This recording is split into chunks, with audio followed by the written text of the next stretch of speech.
Hello दोस्तों, welcome back to our channel. तो जैसा कि हमने पिछले एपिसोड में देखा था, यूनची टियानजियान कॉन्टिनेंट की जिनयू सिटी के पास पहुंच गया था और यहीं से नेक्स्ट एपिसोड की शुरुआत होती है, जहां हम यूनची को जिनयू सिटी के अंदर देखते हैं। लेकिन यूनची ने यहाँ आने से पहले एक खास पिल का यूज करके अपना रूप पूरी तरह से गोल्ड मैन में चेंज कर दिया था और अपना रूप बदलने के बाद यूनची जिनयू सिटी के ब्लैक मून ऑफ चैम्बर के सामने पहुंच गया था। और यूनची के इस रूप को देखकर जैस्मीन थोड़ा चौंकते हुए उससे पूछती है, क्या तुम अपना रूप बदलना भी जानते हो? जिसपे यूनची उसे कहता है, क्या तुम भूल गई हो कि मैं एक मिरेकल डॉक्टर भी हूँ और अपना रूप बदलना ये तो बस एक बेसिक स्किल है, मैं इसके अलावा भी ऐसा बहुत कुछ कर सकता हूँ। और ये कहकर यूनची वहाँ से सीधा ब्लैक मून ऑफ चैम्बर के अंदर चला गया था, जहाँ ब्लैक मून ऑफ चैम्बर के अंदर काफी खास ट्रेजर्स रखे हुए थे। और यूनची को ब्लैक मून ऑफ चैम्बर के अंदर आते हुए देखकर जैस्मीन उससे पूछती है कि तुम यहाँ पे क्या करने आए हो? जिसपे यूनची उसे बताता है कि black moon of chamber Tianjian continent का सबसे बड़ा ट्रेजर हाउस है, यहाँ पे तुम्हें इस वर्ल्ड का हर तरह का ट्रेजर मिल जाएगा। और तुम्हें याद ही होगा, मैंने तुमसे प्रॉमिस किया था कि मुझे शैडो ऑफ गॉड टेक्निक सिखाने के बाद मैं तुम्हें एक प्यारी सी ड्रेस खरीद के दूंगा और तुम्हारे लिए ड्रेस खरीदने के लिए मुझे पैसों की जरूरत होगी, तो मैं यहाँ पे पैसों के लिए ही आया हूँ। जिसपे जैस्मीन उसे कहती है, तुम इतने बुरे लड़के भी नहीं हो, मुझे तो लगा था अब तक तुम अपना वो प्रॉमिस भूल गए होगे। और तभी वो शॉपकीपर यूनची से पूछता है कि आप मुझे बता सकते हैं कि आपको क्या चाहिए? आप यहाँ पे कुछ खरीदने के लिए आए हैं या सेल करने के लिए आए हैं? उस शॉपकीपर की ये बात सुनकर यूनची 3 फायर स्पिरिट हर्ब्स को बाहर निकालते हुए कहता है कि मैं इन्हें सेल करना चाहता हूँ। और जैसे ही उस शॉपकीपर की नजर उन फायर स्पिरिट हर्ब्स के ऊपर पड़ती है तो वो बहुत ही ज्यादा शॉक हो गया था। उसे अपनी आंखों पे यकीन ही नहीं हो रहा था कि वाकई उसके सामने फायर स्पिरिट हर्ब रखी हुई है। इसलिए वो हैरान होते हुए यूनची से पूछता है, क्या आप वाकई इस टॉप क्वालिटी की फायर स्पिरिट हर्ब को सेल करना चाहते हैं? जिसपे यूनची उससे कहता है कि हैरान होना छोड़ो और इसके ऊपर ऑफर लगाओ। जिसपे वो शॉपकीपर कहता है कि ये हाई क्वालिटी की हर्ब्स हैं, वैसे तो इनकी कीमत लगाना बहुत ही ज्यादा मुश्किल है, पर मैं आपको एक हर्ब के 100 पर्पल मिस्टिक कॉइंस दे सकता हूँ। मतलब इन तीनों के कुल मिला के मैं आपको 300 पर्पल मिस्टिक कॉइंस दे सकता हूँ। जिसपे यूनची एक बूढ़े कुसट की तरह उस शॉपकीपर से ऊंची आवाज में कहता है, क्या कहा तुमने? जो सुनकर उस बेचारे शॉपकीपर की हवा ही टाइट हो गई थी। और जैस्मीन यूनची से पूछती है, क्या हुआ तुम्हें? क्या तुम इस हर्ब को और ज्यादा महंगी बेचना चाहते हो? जिसपे यूनची खुश होते हुए कहते हैं, 300 purple mistake coins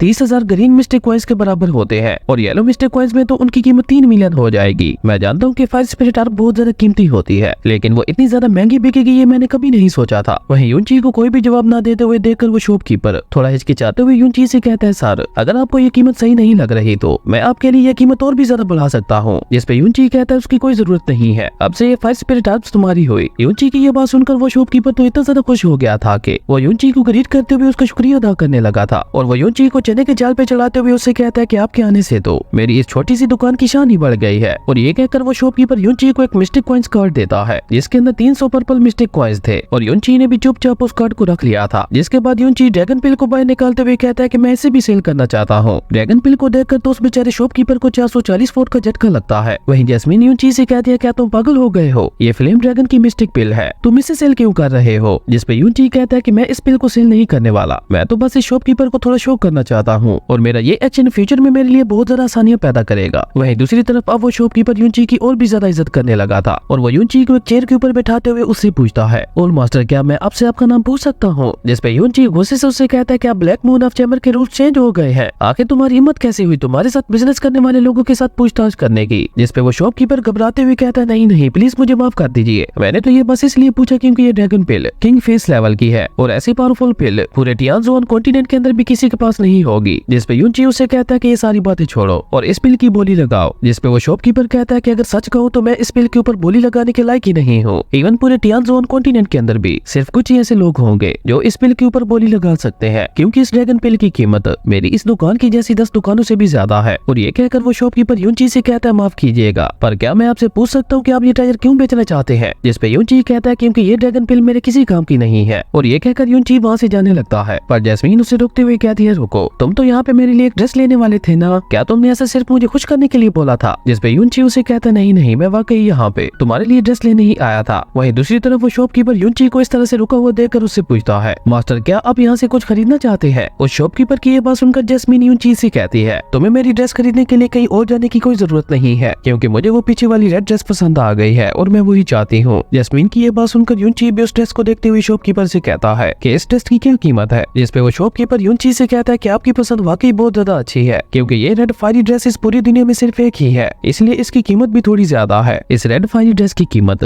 500 purple mistake coins है। जिसपे यूनची गुस्से से उस शॉपकीपर से कहता है, क्या कहा तुमने? कितनी कीमत है इस ड्रेस की? यूनची की ये बात सुनकर वो बेचारा शॉपकीपर भी डर गया था। ये देखकर जैस्मीन भी गुस्से से यूनची से कहती है कि जब तुम मेरे लिए ड्रेस खरीद ही नहीं सकते थे तो फिर तुमने मुझे कहा क्यों था? जिसपे यूनची उसे शांत करवाते हुए कहता है, तुम प्लीज चुप हो जाओ, यहाँ पे शॉपिंग करने के लिए बार्गेनिंग जरूरी है। जिसपे जैस्मीन उसे कहती है ये तुम क्या कह रहे हो, कुछ ऐसा बोलो जो मेरी समझ में आए। जिसपे यूनची अपना सर पकड़ते हुए कहता है कि तुम्हारी जैसी एक प्रिंसेस को कुछ भी समझाना बहुत ज्यादा मुश्किल है, इसलिए अभी तुम चुप रहो, मैं बाद में तुम्हें इसके बारे में समझा दूंगा। वहीं दूसरी तरफ वो शॉपकीपर डरते हुए यूनची से कहता है प्लीज रुकिए, मैंने अभी तक अपनी बात पूरी नहीं की। आप मेरे खास मेहमान हैं, क्योंकि आप मेरी छोटी सी दुकान में एक किंग लेवल की ड्रैगन पिल लेकर आए हैं, जिसकी वजह से मेरी इस दुकान की शान और भी ज्यादा बढ़ गई है। लेकिन मैं वो ड्रैगन पिल आपसे नहीं खरीद सका, इसलिए मैं माफी के तौर पर आपको ये रेड फायरी ड्रेस फ्री में देना चाहता हूँ। और ये कहकर उस शॉपकीपर ने उस ड्रेस को पैक करके उसे यूनची को दे दिया था। जिसपे यूनची भी उस शॉपकीपर के कंधे के ऊपर हाथ रखते हुए उसे कहता है मैं तुम्हारी इस गिफ्ट को हमेशा याद रखूंगा। और ये कहकर यूनची ने उस ड्रेस को अपने हेवनली पॉइजन पाल के अंदर रख दिया था। जिसके बाद यूनची चुपचाप वहाँ से जाने लगा था। लेकिन थोड़ा आगे जाकर यूनची वापस मुड़ते हुए उस शॉपकीपर से पूछता है क्या तुमने मास्टर सी कोंग हन का नाम सुना है। जिसपे वो शॉपकीपर कहता है हाँ, वो जिनयू मिस्टिक पैलेस के ग्रैंड एल्डर है। जिनयू सिटी के अंदर हर कोई उनके बारे में जानता है। जिसपे यूनची हाँ में अपना सर हिलाते हुए चुपचाप वहाँ से चला गया था। जो देखकर वो शॉपकीपर चैन की सांस लेते हुए कहता है कि आखिर ये इतना ज्यादा पावरफुल पर्सन था कौन। अगले सीन में हम यूनची को जिनयू मिस्टिक पैलेस के बाहर देखते हैं, जहाँ पे यूनची पैलेस के बाहर खड़े हुए एक गार्ड को अपना टोकन दिखाता है। जिसे देखकर उस गार्ड ने यूनची को अंदर जाने की इजाजत दे दी थी। और जैसे यूनची उस पैलेस के अंदर आता है तो जैस्मीन उसे देखती हुई कहती है तो ये है जिनयू मिस्टिक पैलेस,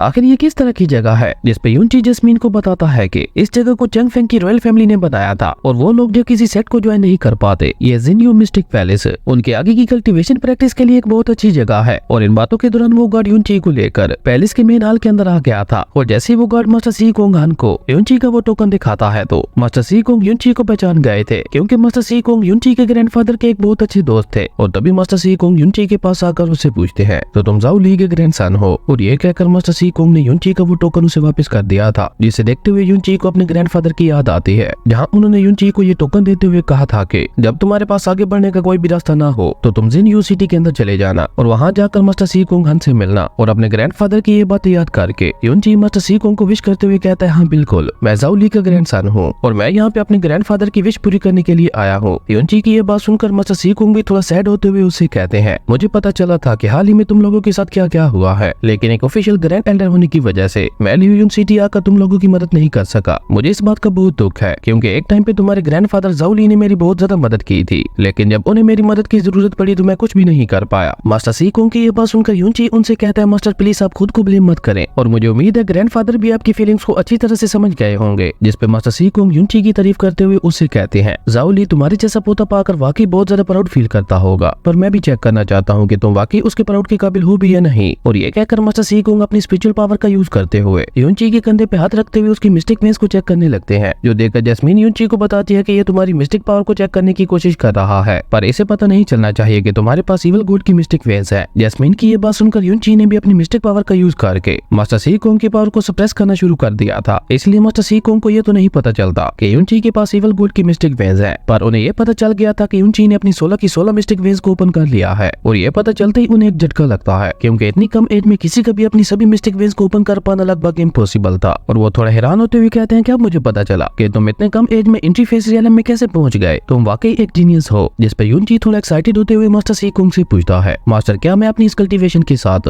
आपके इस मिस्टिक पैलेस को ज्वाइन करने के काबिल हूँ या नहीं। जिस पे मास्टर सी कोंग जल्दी से कहते हैं हाँ ऑफ कोर्स तुम हो। और ये कहते हुए उन्होंने जल्दी से यूनची को अपने मिस्टिक पैलेस का एक बैच भी दे दिया था, जिसका मतलब था कि अब यूनची भी ऑफिशियली इस मिस्टिक पैलेस के एक हिस्सा था। और उसी के साथ मास्टर सी कोंग यूनची को उसके रूम की चाबी देते हुए कहते हैं कि अब से तुम यहीं रहोगे। वहीं यूनची उस चाबी को देखते हुए अपने मन में कहता है कि मैंने ये नहीं सोचा था कि मिस्टिक पैलेस को ज्वाइन करना इतना ज्यादा आसान होगा, मुझे तो यहाँ पे कुछ गड़बड़ लग रही है। और तभी मास्टर सी कोंग यूनची से कहता है कि मैं किसी को तुम्हारे साथ भेजता हूँ जो तुम्हें तुम्हारा रूम दिखा देगा। और ये कहकर मास्टर सी कोंग वहाँ पे यूनबा को बुलाते हैं। और जैसे यूनची और यूनबा वहाँ पे एक दूसरे को देखते हैं तो वो दोनों वहाँ पे बहुत ही ज्यादा हैरान हो गए थे। और यूनची को वहाँ देखकर यूनबा ने आगे बढ़ते हुए यूनची को उठाकर अपने गले से लगा लिया था। और वो यूनची को कस के गले लगाते हुए उससे कहता ब्रदर इन लॉ मैंने आपको बहुत ज्यादा मिस किया। और उन दोनों को इस तरह से मिलते हुए देखकर मास्टर सी कोंग भी थोड़ा चौंकते हुए उन दोनों से पूछते हैं क्या तुम दोनों पहले से एक दूसरे को जानते हो। जिस पे यूनबा आगे आते हुए मास्टर सी कोंग को बताता है कि हाँ ये मेरे ब्रदर इन लॉ है। जिस पे मास्टर सी कोंग यूनची से कहते हैं कि मैंने ये नहीं सोचा था कि इतनी यंग एज में तुम्हारी शादी भी हो गई होगी। और ये कहकर मास्टर सी कोंग यूनची से पूछते हैं कि आज रात हमारी मिस्टिक पैलेस में एक छोटी सी पार्टी होने वाली है, तो क्या तुम भी वहाँ आना चाहोगे। जिस पे यूनबा एक्साइटेड होते हुए यूनची को बताता है कि ये पार्टी जिनयू सिटी के न्यू लॉर्ड बनने की खुशी में की जा रही है और इस पार्टी में जिनयू सिटी के सभी छोटे बड़े क्लैंस आएंगे। और ये कहकर वो यूनची से कहता है ब्रदर इन लॉ तुम वाकई बहुत ज्यादा लकी हो जो तुम्हें यहाँ आते ही इतना बड़ा मौका मिल रहा है। जिस पे मास्टर सी कोंग यूनची से कहता है कि तुम आज रात इसके साथ यहाँ आ जाना और बाकी सारी बातें तुम्हें युनबा ही बता देगा। जिस पे युनची मास्टर सी कोंग का शुक्रिया अदा करते हुए कहता है ओके मास्टर। वहीं मास्टर सी कोंग की ये बात सुनकर तो युनबा और भी ज्यादा एक्साइटेड हो गया था, क्योंकि युनची की वजह से उसे भी उस पार्टी में जाने का मौका मिल रहा था। उसके बाद हम युनबा और युनची को देखते हैं, जहाँ युनबा युनची को अपने रूम की तरफ ले जाते हुए उसे मिस्टिक पैलेस के बारे में जरूरी जानकारी दे रहा था। और अभी वो दोनों वहाँ से आगे बढ़ ही रहे थे कि तभी उनकी नजर एक लड़की के ऊपर पड़ती है, जिसका नाम लैन ज़ूरू था। और ज़ूरू वहाँ पे एक लड़के के साथ स्वॉर्ड फाइट कर रही थी। और हमें वहाँ पे उन दोनों के दरमियान एक बहुत ही अमेजिंग फाइट देखने को मिलती है, जहाँ पे वो दोनों एक दूसरे के ऊपर अपने काफी सारे अटैक्स करते हैं, लेकिन अभी तक उन दोनों में से कोई भी हार नहीं मान रहा था। और तभी ज़ूरू ने अपनी मेंटल पावर का यूज करते हुए उस लड़के को खुद से दूर कर दिया था। और उसके बाद ज़ूरू ने आगे बढ़ते हुए उस लड़के के ऊपर एक बहुत ही ज्यादा पावरफुल अटैक कर दिया था, लेकिन उस लड़के ने ज़ूरू के इस अटैक को भी बहुत ही आसानी से रोक लिया था। और इसी के साथ उन दोनों की ये फाइट यहीं पे खत्म हो गई थी। और वो लड़का जिसका नाम मोरोंग ही था, वो ज़ूरू की तारीफ करते हुए कहता है कि तुम्हारी स्वॉर्डमैन स्किल्स वाकई पहले से काफी ज्यादा इंप्रूव हो गई है। और तभी युनबा उन दोनों के पास आते हुए युनची को उन दोनों से मिलवाता है। और ज़ूरू तो पहले ही नजर में युनची में खो गई थी। और जब वो युनबा से युनची के बारे में पूछती है तो युनबा उसे बताता है कि ये मेरे ब्रदर इन लॉ है। जिसके बाद युनबा युनची को भी उन दोनों के बारे में बताते हुए कहता है कि ये दोनों हमारे मिस्टिक पैलेस के जीनियस कल्टीवेटर्स हैं। ये सुनकर युनची भी आगे बढ़कर उन दोनों को ग्रीट करता है, जिसपे ज़ूरू युनची से कहते हैं कि तुम काफी ज्यादा हैंडसम हो, तुमसे मिलने के बाद तुम्हारी क्लास की काफी सारी लड़कियां तुम्हारी तरफ अट्रैक्ट होने वाली हैं। और ज़ूरू को इस तरह से युनची की तारीफ करते हुए देखकर मोरोंग को युनची के ऊपर बहुत ही ज्यादा गुस्सा आ रहा था। जिसके बाद ज़ूरू युनची से पूछती है कि युनबा तुम्हें ब्रदर इन लॉ क्यों बुला रहा था, क्या वाकई तुम्हारी शादी हो चुकी है? जिसपे युनबा जल्दी से आगे आते हुए कहता है हाँ, इसकी शादी मेरी सिस्टर से हुई है। तभी मोरोंग ज़ूरू से कहता है कि लॉर्ड हमारा वेट कर रहे होंगे, इसलिए अब हमें यहाँ से जाना चाहिए। जिसके बाद ज़ूरू युनची को बाय कहकर मोरोंग के साथ वहाँ से चली गई थी। और उन दोनों को वहाँ से जाते हुए देखकर युनची गुस्से से युनबा से कहता है युनबा मेरी एक बात कान खोल के सुन लो, तुम आगे से मुझे ब्रदर इन लॉ नहीं बोलोगे। और ये कहकर युनची अकेले ही वहाँ से आगे जाने लगा था। जिसपे युनबा भी उसके पीछे जाते हुए कहता है तो फिर मैं आपको क्या बोलूं, क्या मैं आपको बॉस बोल सकता हूँ? उसके बाद हमें रात का सीन दिखाया जाता है। यहाँ सभी छोटे बड़े क्लैंस के लोग मिस्टिक पैलेस के अंदर आ रहे थे, मिस्टिक पैलेस के न्यू लॉर्ड को मुबारकबाद देने के लिए। और वो सभी वहाँ आकर लॉर्ड किन वू यू का स्वागत करते हुए मुबारकबाद देते हैं। जिसपे लॉर्ड किन कहते हैं कि मैं इस पैलेस में न्यू आया हूँ, पर उसके बावजूद भी आप सभी ने यहाँ आकर मुझे इतनी ज्यादा इज्जत दी, मैं आप सभी का दिल से शुक्रिया अदा करता हूँ। और उसके बाद लॉर्ड किन अपनी ड्रिंक पीते हुए वहाँ पे आए हुए अपने सभी मेहमानों से कहते हैं कि भले ही हमारा मिस्टिक पैलेस इतना ज्यादा अमीर नहीं है, लेकिन हम इन ड्रिंक्स को तो अफोर्ड कर ही सकते हैं, इसलिए आप सभी दिल खोल कर ड्रिंक कीजिए। जिसके बाद वहाँ आए हुए सभी लोग पार्टी का मजा उठाने लगे थे। वहीं उन सबसे अलग युनची के वहाँ पे आए हुए दूसरे क्लैंस के लोगों के ऊपर थी। और उन लोगों के पास वेपन्स देकर युनची युनबा से पूछता है युनबा ये मेहमान अपने साथ वेपन्स लेकर क्यों आए हैं? जिसपे युनबा युनची को बताता है कि जब भी मिस्टिक पैलेस का कोई नया हेड आता है तो सभी क्लैंस के लोग मिस्टिक पैलेस के डिसेबल्स को चैलेंज करते हैं, ताकि अगर उन्हें उनमें से कोई डिसेबल अच्छा लगे तो वो उसे अपने क्लैन में शामिल कर सके। लेकिन ऐसा आज तक कभी नहीं हुआ, क्योंकि मिस्टिक पैलेस के डिसेबल्स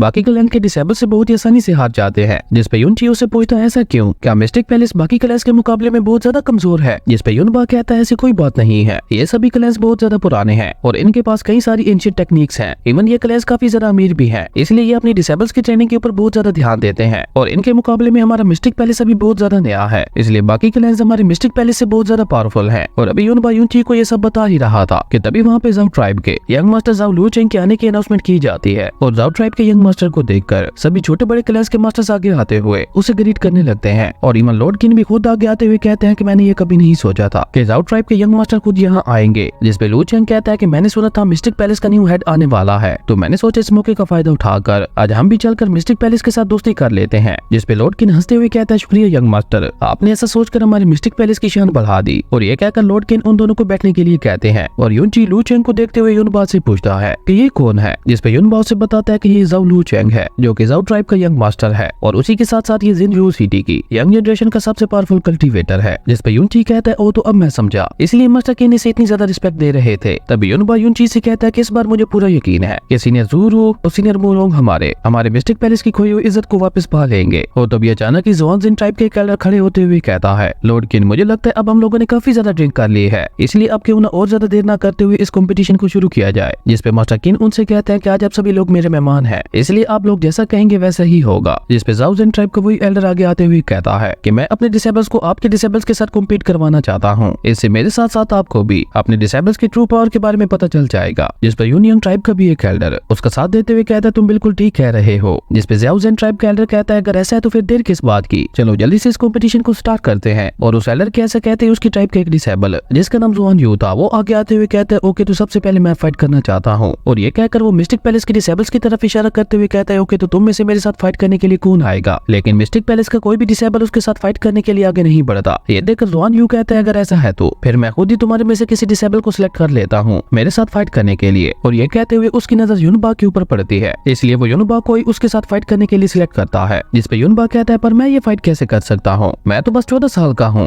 यूनबा की ये बात सुनकर बाकी क्लैंस के सभी लोग उनका मजाक उड़ाने लगे थे और मोरोंग गुस्से से यूनबा से कहता है अपनी बकवास बंद करके जल्दी से उसके साथ जाके फाइट करो। जो सुनकर यूनबा भी उसके साथ फाइट करने के लिए चला गया था और यूनबा को अपने सामने देखकर ज़ुआन यू उससे कहता है क्योंकि मैंने तुम्हें खुद सिलेक्ट किया इसलिए मैं तुम्हें पहले अटैक करने का मौका देता हूँ। ज़ुआन यू की ये बात सुनकर यूनबा ने भी अपनी फुल पावर का यूज करते हुए उसके ऊपर अटैक कर दिया था, लेकिन ज़ुआन यू ने यूनबा के इस अटैक को ऐसे रोक लिया था जैसे उसके सामने ये अटैक कुछ भी नहीं है। जिसके बाद उसने यूनबा के दोनों हाथों को पकड़कर उसे लाइटनिंग के झटके देने शुरू कर दिए थे, जिसकी वजह से बेचारे यूनबा को बहुत ही ज्यादा पेन हो रहा था। लेकिन ज़ुआन यू उसके ऊपर बिल्कुल भी रहम नहीं दिखाता और उसने यूनबा को पकड़कर पीछे की तरफ फेंक दिया था। और सिर्फ इतना ही नहीं, उसके बाद उसने खुद आगे बढ़ते हुए जाकर यूनबा को एक बहुत ही ज्यादा पावरफुल पंच मार दिया था, जिसकी वजह से यूनबा काफी तेजी से पीछे की तरफ गिरने लगा था। लेकिन वो नीचे गिर पाता उससे पहले यूनची ने उसके पीछे जाकर उसे गिरने से बचा लिया था। जिसके बाद यूनची यूनबा से पूछता है तुम ठीक तो हो ना। और तभी वहाँ पे बैठा एक और डिसेबल कहता है शुक्र मनाओ कि तुम्हारा सामना इसके साथ हुआ, अगर तुम्हारे सामने मैं होता तो मैं अब तक तुम्हारी सभी बोन्स को पूरी तरह से तोड़ चुका होता। वहीं बेचारा यूनबा यूनची से कहता है बॉस मैंने उसे संभालने की अपनी पूरी कोशिश की लेकिन मैं उसे नहीं संभाल पाया। यूनबा की यह बात सुनकर यूनची का गुस्सा और भी ज्यादा बढ़ गया था और वो काफी गुस्से से ज़ुआन यू की तरफ देखने लगा था। और इसी के साथ हमारा ये अमेजिंग एपिसोड यहीं पे खत्म हो गया था। दोस्तों अगर आपको ये वीडियो अच्छी लगी तो लाइक कर दे और अगर चैनल पे नए आए हो तो सब्सक्राइब करते जाना। तो मिलता है एक न्यू वीडियो में, तब तक के लिए बाय।